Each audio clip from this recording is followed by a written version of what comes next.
À 2 pas de l'usine d'Ercuis se dresse l'église du village du même nom. Et ce n'est pas un hasard puisque c'est l'abbé Pilon, curé de la paroisse, qui crée en 1867 cette société d'orfèvrerie artistique. Délaissant peu à peu les créations d'orfèvrerie religieuse, Ercuis assoira bientôt sa renommée en se tournant vers les arts de la table. En parcourant les ateliers de l'usine d'Ercuis, nous découvrons son savoir-faire transmis de génération en génération depuis le XIXe siècle.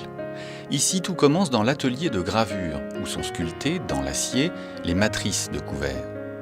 En étroite collaboration avec la direction de la création, Patrick Defac, graveur ciseleur, réalise à la main les 4 matrices qui serviront de moules successifs pour frapper les couverts et leur donner petit à petit leur forme et leur décor définitif.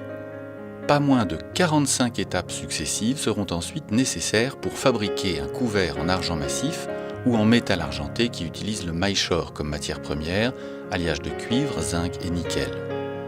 Emboutissage, recuit, ébardage, émerissage, polissage, argenture, avivage, chacun ici emploie le terme propre au geste qu'il accomplit, et l'objet passe ainsi de main en main jusqu'à son sacre suprême, la frappe du poinçon, preuve de son argenture, ici garantie à 63 microns, presque le double de la norme exigée. Les pièces d'orfèvrerie sont élaborées avec le même souci d'exigence et de qualité que les couverts. Elles passent par différents ateliers où elles prennent forme sous les mains des orfèvres, experts en opérations très particulières.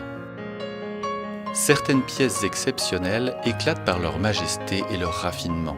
C'est le cas des derniers chandeliers, imaginés et dessinés par l'un des créateurs de la maison.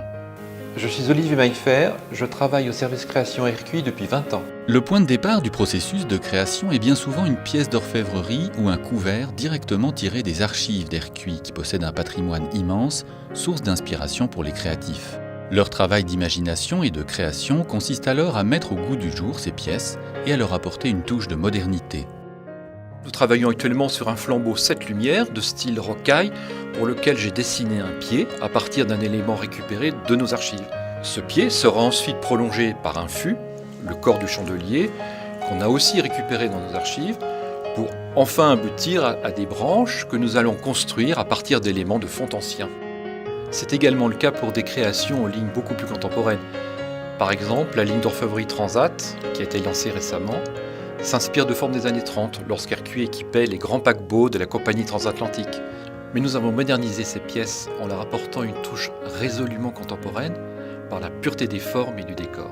C'est ainsi que, naviguant sans cesse entre tradition et modernité, Ercuis inscrit sa marque et son savoir-faire dans le XXIe siècle et reste aujourd'hui l'un des plus grands orfèvres français.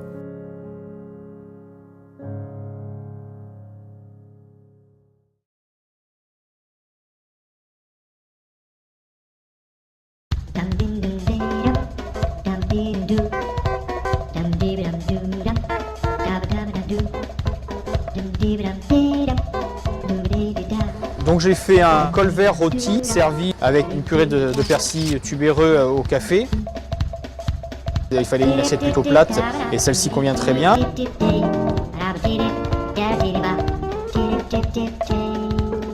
Dans la toute petite assiette creuse, on a dressé une compotée de chou rouge.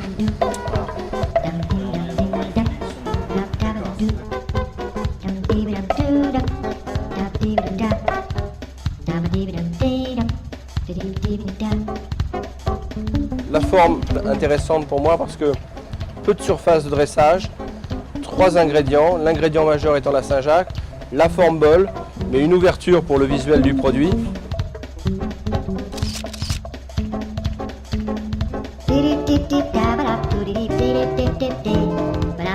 Bol assez profond, suffisamment évasé. Ce premier plat se déguste d'abord par l'olfaction. Ouverture, profondeur pour avoir ce jeu de texture et de température.